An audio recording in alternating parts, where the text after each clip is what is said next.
everyone. I'm Kalum Devapriya and welcome back to English with Kalum YouTube channel. Today, I'm going to teach you how to describe a picture step by step. At the end of this lesson, you will be able to describe any picture correctly. Okay, let's start. සුව දවසක් සියලුම දෙනාට මම Kalum Devapriya English with Kalum YouTube channel එකට ඔබ සාදරයෙන් පිළිගන්නවා. අද මම ඔයගොල්ලන්ත් එක්ක කතා කරන්න යනවා කොහොමද පින්තූරයක් නිවැරදිව පිළිවෙලට විස්තර කරන්න යන්නේ කියලා. So let's start.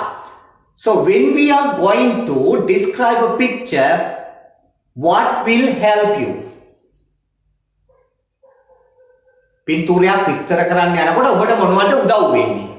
Your knowledge about nouns, adjectives, preposition, present continuous tense, there is and there are sentence patterns will help a lot when you are going to describe a picture. පින්තූරයක් විස්තර කරන්න යනකොට ඔබට ඔබ තුල තියෙන දැනුම මොනව පිළිබඳවද? නාමපද ගැන, නාම විශේෂණ ගැන, ඒ වගේම නිපාත පද ගැන, present continuous tense එක ගැන, ඒත් එක්කම there is සහ there are කියන වාක්‍ය රටා ගැන ඔබ තුල තියෙන දැනුම අපිට ඉතාමත්ම වැදගත් වෙනවා පින්තූරය විස්තර කරන්න ආරම්භ කිරීමේදී. Okay, so when we start describing a picture, first of all you have to identify the situation of the picture.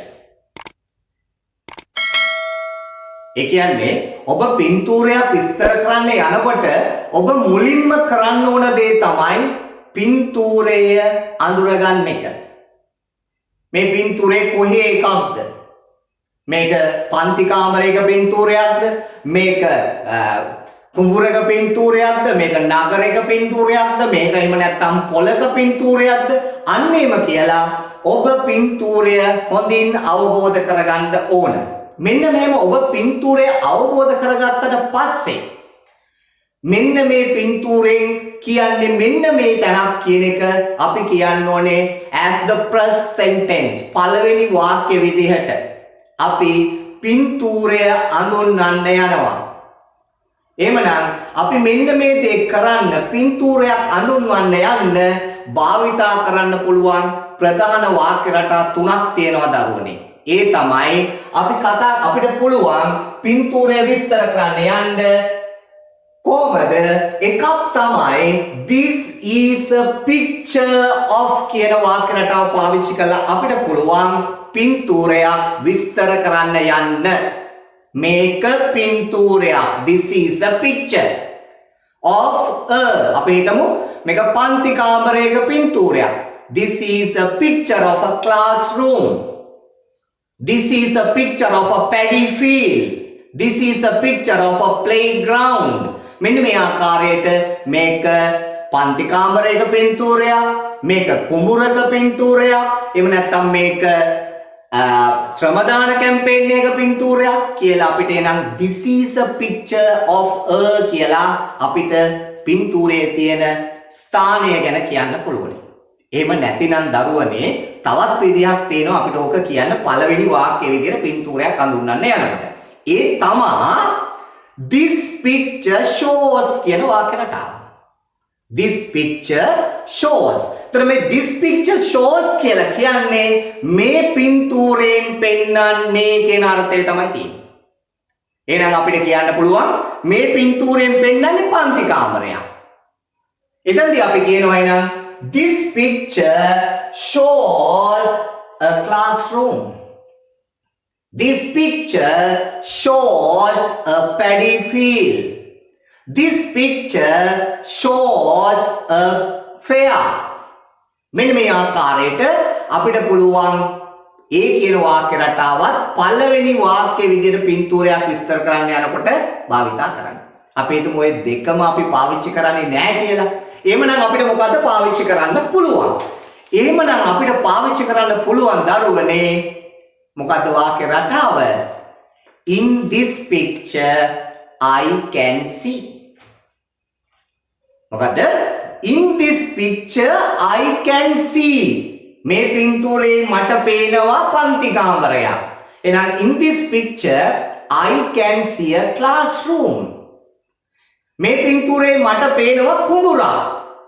එහෙනම් in this picture I can see a paddy field. In this picture I can see a pear. මෙන්න මේ ආකාරයට අපිට පුළුවන් පළවෙනි වාක්‍ය විදියට පින්තූරය අඳුන්වන්න. දැන් මම මේ කතා කරන්නේ ඔයගලන්ට පින්තූරයක් නැතුවනේ දරුවනේ. මම මේ ක්ලාස්රූම් එකක් ගැන කිව්වා, පැඩි ෆීල්ඩ් එකක් ගැන කිව්වා, ෆෙයා එකක් ගැන කිව්වා, පොලක් ගැන, ෆෙයා එකක් ගැන කිව්වා. නමුත් මම පින්තූරයක් පෙන්වන්නේ නැහැ නේද? මම එහෙම මෙහෙම කියනවනේ. හොඳයි. යමු අපේ පින්තූරයට. මෙන්න පින්තූරය. මේ තියෙන පින්තූරය. ඒතර මෙන්න මේ පින්තූරය අපි දැන් හොඳට අධ්‍යයනය කරගමු.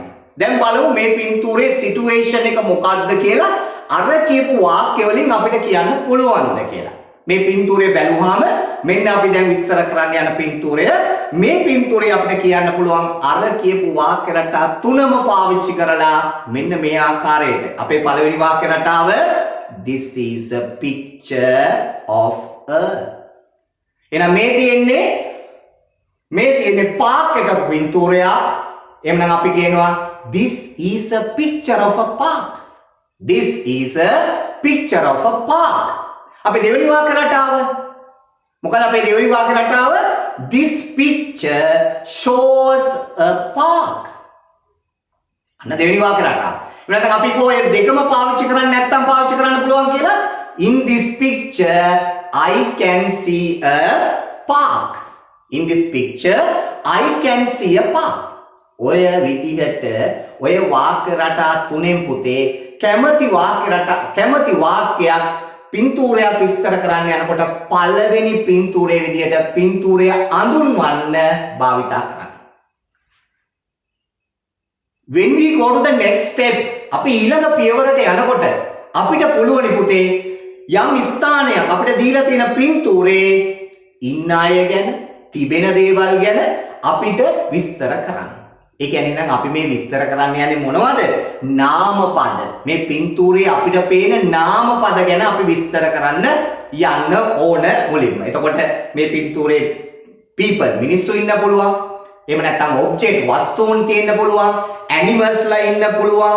දැන් මෙන්න මෙහෙම මේ පින්තූරේ ඉන්න අය, පින්තූරේ තියෙන දේවල් විස්තර කරන්න අපිට පුළුවන්. ඒක විස්තර කරන්න අපි පාවිච්චි කරනවා තවත් වාක්‍ය රටාවක්. ඒ තමයි අපි යන්නේ ඒක වචන නාමපදයක් නම් අපි පාවිච්චි කරනවා there is a කියන වාක්‍ය රටාව. අපි පාවිච්චි කරනවා there is a කියන වාක්‍ය රටාව අපි පාවිච්චි කරනවා. අපි හිතමු අපි පින්තූරේ දකිනවා බහුවචන නාමපද.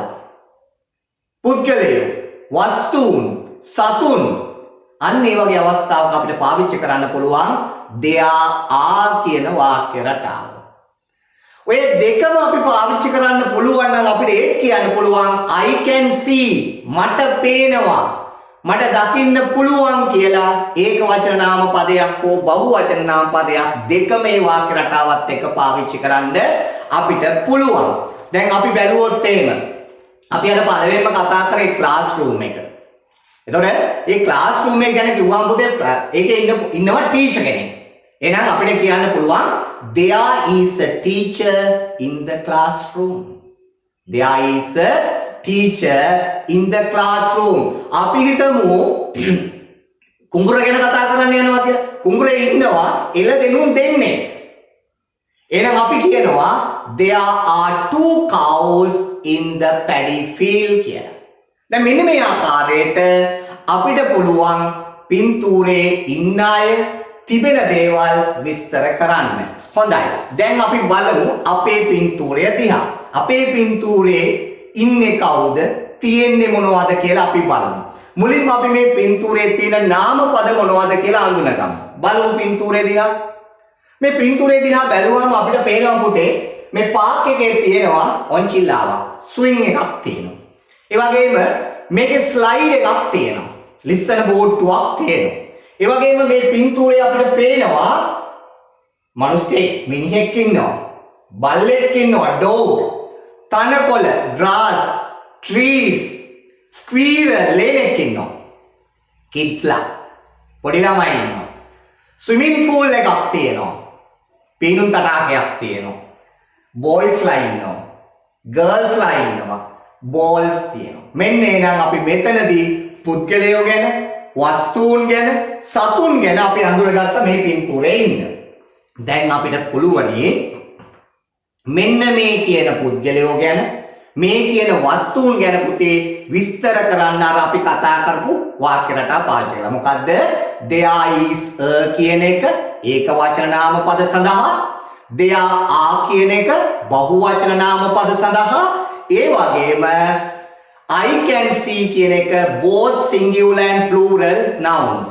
මේ නාම පද ඒක වචන බහු වචන දෙකටම අපිට පුළුවන් I can see කියලා පාවිච්චි කරන්න.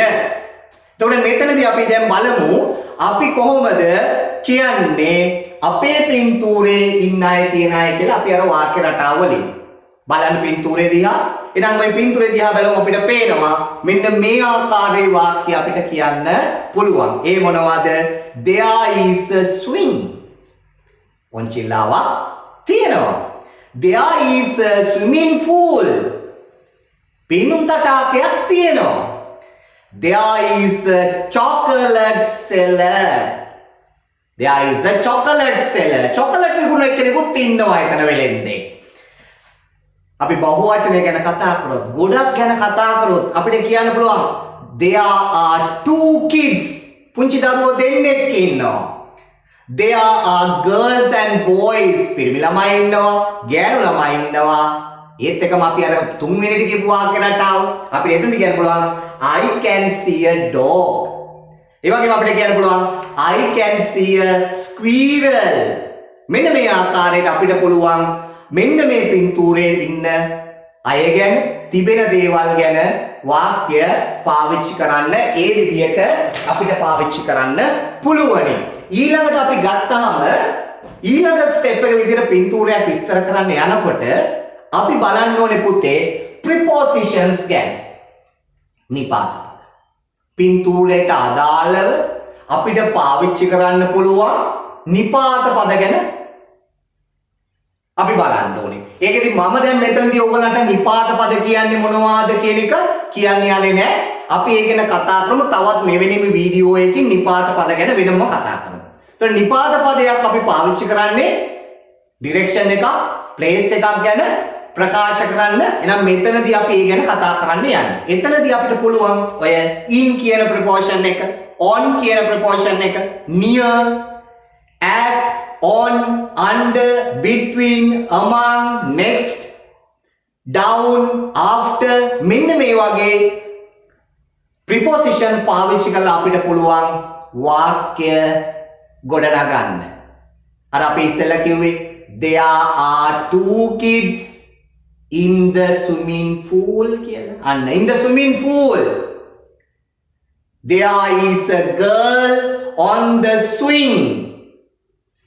මේ ආකාරයට මෙන්න මේ විදිහට අපිට පාවිච්චි කරන්න පුළුවන් නේ. එහෙනම් අන්න on the swing, on the roof, under the tree, near the slide මෙන්න මේ ආකාරයට අපිට පාවිච්චි කරන්න පුළුවන්. එහෙනම් preposition පාවිච්චි කරන්න ඕනේ අපි පින්තූරයක් විස්තර කරන කොට. දැන් ඊළඟට අපි බලමු මේ පින්තූරේ නේද? What is happening and what are people in the picture doing? මේ පින්තූරේ ඉන්න මිනිස්සු කරන්නේ මොනවද? මොනවද කර කර ඉන්නේ කියන එක පිළිබඳ. දැන් අපි පින්තූරයක් දිහා බැලුවාම ඒ වෙලාවේ ක්‍රියාවන් සිද්ධ වෙනවා කියලා තමයි අපි උපකල්පනය කරන්නේ. The people are doing something. මේ වෙලාවේ කර කර ඉන්නවා. එහෙමනම් අන්න ඒකට තමයි අපි පාවිච්චි කරන්නේ පුතේ present continuous tense කියන එක පාවිච්චි කරනවා අපි. මොකටද අපි present continuous tense එක පාවිච්චි කරන්නේ? The actions that are happening at the time of speaking. අපි මේ කතා කරන මොහොතේ කරමින් ඉන්න ක්‍රියාවන් ගැන කතා කරන්න. මම ඔයගොල්ලොත් එක්ක මේ වෙලාවේ present continuous tense එක හදන්නේ කොහොමද? ඒකේ මොනවද තියෙන usages කියලා වැඩිපුර කතා කරන්න යන්නේ නැහැ. We will talk about present continuous tense with another video. අපි වෙනත් වීඩියෝ එකකින් ඒක ගැන කතා කරමු. එතකොට මේ present continuous tense එක පාවිච්චි කරලා යම් පුද්ගලයන් හෝ සතුන් කරන දේවල් කියන්න යනකොට අපිට පුළුවන් මෙන්න මෙහෙම කරන්න. වාක්‍ය රටාව හදාගන්න. ඒ තමයි පුතේ ඔය ක්‍රියාව කරන්නේ එක්කෙනෙක් නම් අපිට පුළුවන් ඒ කියන්නේ ඒක වචන නාම පදයක් නම් අපිට is කියන helping verb එක පාවිච්චි කරන්න ඕනේ. අපි හිතමු ඒ ක්‍රියාව කරන්නේ එක්කෙනෙකුට වැඩි පිරිසක් කියලා. අන්න ඒ වගේ වෙලාවට අපි කියන helping verb එක පාවිච්චි කරන්න ඕනේ. මෙහෙම ඒක වචන නාම පදයක් එක්ක is අරගෙන එහෙම නැත්නම් බහු වචන නාම පදයක් එක්ක අරගෙන helping verbs විදියට ඊට පස්සේ අපි ක්‍රියාපදයකට ing දාන්න ඕනේ. කියන්නේ present participle එකක් අපි භාවිතා කරන්න ඕනේ මේ වෙලාවේ කරමින් ඉන්න දේවල් ගැන කියන්නේ. එතකොට අපිට මේකෙදී ඔයකටත් වැඩි ඕක පාවිච්චි කරන්නේ නැතිනම් තවත් වාක්‍ය රටාවක් තියෙනවා අපිට මේ වෙලාවේ කරමින් ඉන්න දේවල් ගැන කියන්නේ. ඒ තමයි අර අපි මුලින්ම කතා කරන්නේ පුතේ there is there කියලා වාක්‍ය රටාව. අන්න ඒකත් මෙතනදී පාවිච්චි කරන්න පුළුවන්. ඒ කොහමද? there is a කියලා ගන්නවා. ඒක වචන නාම පදයක් දානවා. ක්‍රියාපදයකට ing දානවා. There is a man running. මිනිහෙක් දුවමින් ඉන්නවා. ඒතර බහුවචන නම් there are කියලා දානවා. බහුවචන නාම පදයක් දානවා present participle එක. ඒ කියන්නේ ක්‍රියාපදයට ing එකතු කරපු අවස්ථාවක් හදනවා. There are two girls playing with a ball. නැත්නම් අපි කියනවා අර present continuous tense එක පාවිච්චි කරලා a man is running. Two girls are playing. මෙන්න මේ ආකාරයට අපිට පුළුවන් පින්තූරේ මේ වෙලාවේ ඒ ඉන්න අය කරමින් ඉන්න දේවල් ගැන කතා කරන්න. Okay, let's talk about the actions that are happening in the picture now. Let's go to the picture. අපි පින්තූරේට යමු. අපේ පින්තූරේ පාක් එකක්. එහෙනම් මේ පාක් එකේ කර ඉන්න අය මොනවද ඒගොල්ලෝ කරමින් ඉන්නේ කියලා අපි කියමු දැන්. අපි ඉගෙන ගත්ත වාක්‍ය රටාවත් එක්ක. එහෙනම් අපිට පේනවා පිරිමි ළමයෙක් ඉන්නවා නේද? එයා චොකලට් එකක් කමින් ඉන්නේ. අපිට කියන්න පුළුවන් එහෙනම් a boy is eating a chocolate. A boy is eating a chocolate. ගැණු ළමයෙක් ඉන්නවා ස්ලයිඩ් එකේ බිමට ලිස්සගෙන මින් ඉන්නවා එයා. අපි කියනවා a girl is sliding down from a slide. අන්න අපි වාක්‍යයක් හදාගත්තා. Two kids are swimming in the swimming pool. Two kids are swimming in the swimming pool. Swimming pool එකේ කුඩා දරුවෝ දෙන්නෙක් පීනමින් ඉන්නවා. ඊට පස්සේ අපිට දකින්නවා ගෑනු ළමයෙක් සහ පිරි ළමයෙක් ස්කිපින් කරමින් ඉන්නවා. අපි නම් කියනවා a boy and a girl are skipping. මෙන්න මේ ආකාරයට නේද? ඒ වගේම අපිට පුද්ගලයෙක් ඉන්නවා පේනවා එයා චොකලට් විකුණමින් ඉන්නවා. අපි කියනවා a man is selling chocolates. ඒ වගේම අපි අර කතා කරපු there is there වාක්‍ය රටාවෙත් මේක කියන්න පුළුවන්. අපි බලමු මේක කොහොමද කියන්නේ කියලා පින්තූරයත් එක්ක අපි මේ තියෙන බලමු. There is a dog chasing a squirrel. There is a dog chasing a squirrel. එතකොට බල්ලෙක් ඉන්නවා නේද? ලේනෙක්ව මොකක් කරනවද? ලුහු බඳින්න ඉන්න. අනේ ඉතින් අපිට කියන්න පුළුවන්. ඊට පස්සේ අපිට ඕනනම් කියන්න පුළුවන් බහුවචනයේදී there are children playing with a ball. ළමයි ඉන්නවා බෝලයක් එක්ක සෙල්ලම් කරමින්. මෙන්න මේ ආකාරයට මේ වෙලාවේ සිදුවෙන දේවල් ගැන අපිට පින්තූරය ගැන වාක්‍ය ලියන්න පුළුවනි. ඊළඟට අපි කතා කරොත් එහෙම දරුවනේ ඊළඟට අපිට කතා කරන්න පුළුවන් මේ පින්තූරේ මෙන්න මෙහෙමත් විස්තර කරන්න පුළුවන්. ඒ තමයි from left to right. පින්තූරේ අපිට පුළුවන් from left to right. ඒ කියන්නේ වමේ සිට දකුණටත් අපිට පින්තූරේ විස්තර කරන්න පුළුවන්. ඒතර වමේ මෙන්න මේ දේවල් තියෙනවා පින්තූරේ, වම් පැත්තේ මේ දේවල් තියෙනවා. පින්තූරේ මැද මෙන්න මෙහෙම දෙයක් තියෙනවා. නැත්නම් මෙහෙම කෙනෙක් ඉන්නවා. පින්තූරේ දකුණු පැත්තට මෙන්න මෙහෙම දෙයක් තියෙනවා. මෙහෙම කෙනෙක් ඉන්නවා. මෙන්න මේ විදිහට අපිට විස්තර කරන්න පුළුවන්. අපි එහෙම කියන්න යනවා නම් වම් පැත්තේ පින්තූරේ වම් පැත්තේ කියලා අපි කියනකොට අපිට කියන්න පුළුවන් in the left side of the picture. In the left side of the picture කියලා අපිට කියන්න පුළුවන්. අපි හිතමු දකුණු පැත්තේ කියලා. In the right side of the picture. පින්තූරේ දකුණු පැත්තේ අපි හිතමු ඊට පස්සේ මැද ඉන්නවා කියලා. පින්තූරේ මැද ඉන්නේ. එහෙනම් අපි කියනවා in the middle of the picture. පින්තූරයේ මැද ඉන්නවා. අපි හිතමු දැන් ඔය අපි ඔය විස්තර කරන්න ගියේ දරුවනේ පින්තූරේ වම් පැත්තේ ඉඳලා දකුණු පැත්තට විස්තර කරන්න පුළුවන් කියන්නේ. ඒ වගේම අපිට පුළුවන් පින්තූරේ උඩ ඉඳලා පහළට විස්තර කරන්නත් පුළුවන්. ඒ කියන්නේ from top to bottom. උඩ ඉඳලා පහළට විස්තර කරන්නත් අපිට පුළුවන්. හරි? When we describe the picture from top to bottom, we can use these sentence structures. අපිට මේ උඩ ඉඳලා පහළට පින්තූරේ විස්තර කරන්න යනවා නම් අපිට කියන්න පුළුවන් at the top of the picture. පින්තූරේ උඩ හරියේ. එහෙනම් අපිට පින්තූරේ පහළ හරියේ කියලා. At the bottom of the picture. At the bottom of the picture. එතනත් ඕනනම් අපිට කියන්න පුළුවන් in the middle of the picture කියලා කියන්න පුළුවන් අපිට. දැන් අපි හිතමු දැන් අපේ පින්තූරයක් තියෙනවනේ. දැන් බලමු අපේ පින්තූරයට අනුව ඔය කියන දේවල් විස්තර කරන්න පුළුවන්ද කියලා. Okay, let's go to our picture.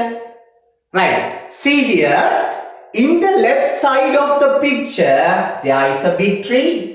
In the left side of the picture, there is a big tree. පින්තූරේ වම් අත පැත්තට වෙන්න ලොකු ගහක් තියෙනවා.